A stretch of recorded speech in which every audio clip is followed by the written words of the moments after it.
Bonjour tout le monde, c'est Monsieur Luzix. Donc dans cette vidéo, nous allons analyser le prix qui était demandé par le deuxième garagiste. Nous continuons cette activité. De nouveau, mettez la vidéo sur pause avant de continuer, faites l'exercice. Si vous l'avez déjà fait, tant mieux, vous pouvez avancer. Donc, le deuxième garagiste, lui, proposait 40 € fixes pour la main-d'œuvre et 60 € par heure de travail supplémentaire. Donc, imaginons que le garagiste travaille 0. Alors théoriquement, combien va-t-il nous facturer? Mais étant donné qu'il nous demande au moins 40 € pour la main-d'œuvre, et c'est que c'est fixe, eh bien, nous savons qu'on devra payer 40 € vu que ce prix est fixe, on ne peut pas l'éviter.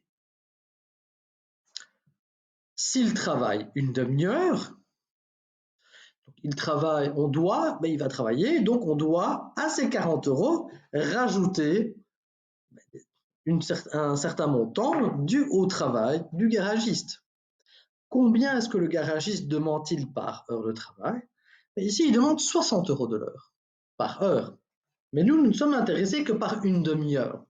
Et donc, à ces 40 €, on va donc rajouter la moitié de 60 €, mais la moitié de 60, c'est 30. Et donc 40 plus 30, c'est 70. Si le garagiste travaille une heure complète, combien vais-je être facturé? Je sais que j'ai au moins ces 40 € auxquels va se rajouter ces 60 €. Et donc je sais que je vais devoir payer 100 €. Alors, de nouveau, je pense que vous avez compris l'idée. Si le garagiste travaille 1h30, je vais au moins devoir payer 1 heure de travail, ce qui est 100 €. Ou alors, je vais faire autrement. Donc, je sais que je paye au moins 40 €. Je dois à cela rajouter au moins 60 €, ce qui me fait 100 €. Mais étant donné qu'il travaille 1h30, je dois compter 30 € de plus. Et donc, combien est-ce qu'on va me facturer? Eh bien, on va me facturer 130 €.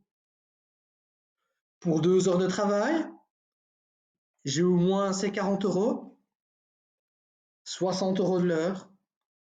Donc, ça me fait 120 € pour les 2 heures de travail. Ici, j'y rajoute les 40 € demandés. Eh bien, pour la main-d'œuvre fixe, eh bien, je vais devoir payer 160 €. Et ainsi de suite, et ainsi de suite. Donc, on va essayer de faire apparaître la formule. De nouveau, comme dans la vidéo précédente, on va le faire de deux façons différentes. Alors, petite différence déjà par rapport au premier garagiste, c'est qu'ici, le prix qui me sera demandé lorsque le nombre d'heures est à 0, eh bien, il n'est pas 0, il est à 40. C'est déjà une chose. Donc, je dois tenir compte de ça. Et on me demande 60 € de l'heure. Donc, comment est-ce que je fais pour passer de là à là? Je dois faire le nombre d'heures fois 60. 60 fois 0, ça me fait 0. Mais j'ai quand même ces 40 € de main-d'œuvre fixe. Et donc, ça va me donner 40 € au total que je devrai payer. Et remarquez que cette petite manipulation ici, elle est valable quel que soit le nombre d'heures travaillées. Si je travaille 1 heure, je vais devoir payer 60 € pour cette heure de travail, mais j'ai toujours ces 40 € fixes. Et donc, ce qui me donne bien 100 €. 1 fois 60 plus 40. Pour 2 heures, 2 fois 60 plus 40. Pour 3 heures et demie, 3,5 fois 60 plus 40, etc., etc.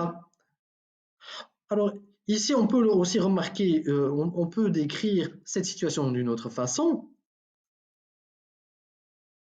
Alors, à partir du moment où on sait que le prix fixe pour la main-d'œuvre est de 40 €, à partir du moment où je connais cette valeur, eh bien, je peux obtenir toutes les autres.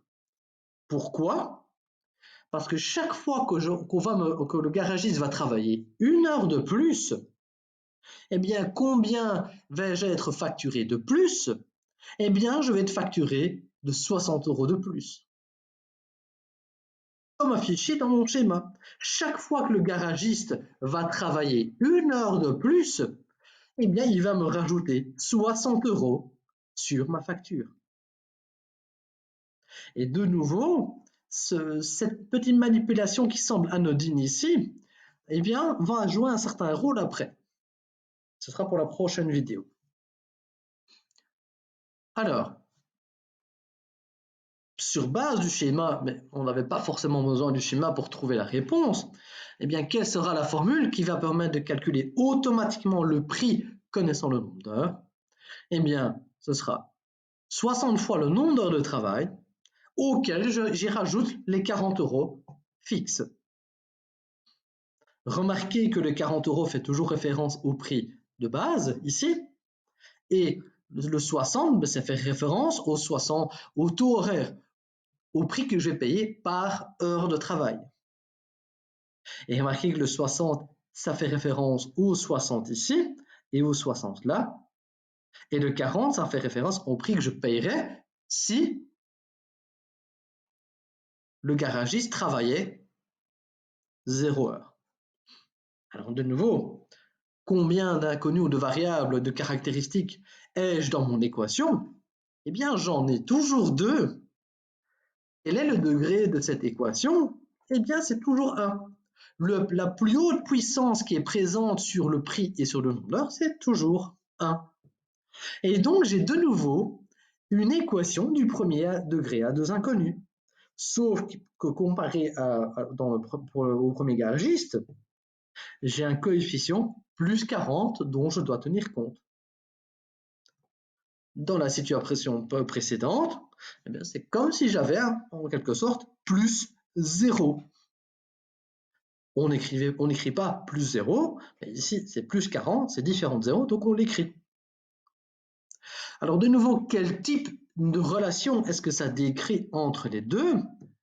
Alors là, il y a une petite nuance comparée à la situation précédente, c'est qu'il y a toujours une relation de multiplicité entre les deux, parce qu'elle dépend, remarquez qu'ici le prix, je dois au moins faire 60 fois le nombre d'heures, donc le prix est au moins multiple du nombre d'heures, où on dit qu'il est proportionnel au nombre d'heures, mais à une constante près.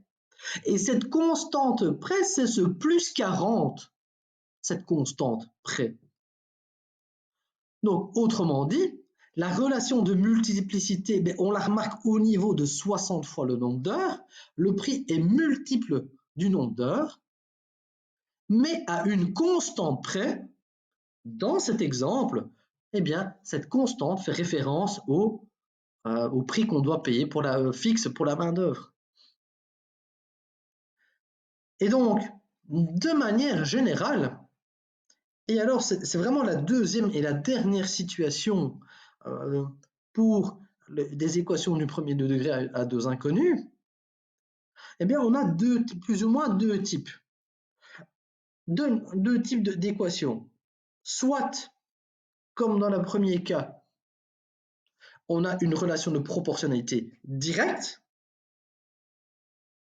soit, comme dans ce cas-ci, on a une relation de multiplicité ou de proportionnalité, mais à une constante près.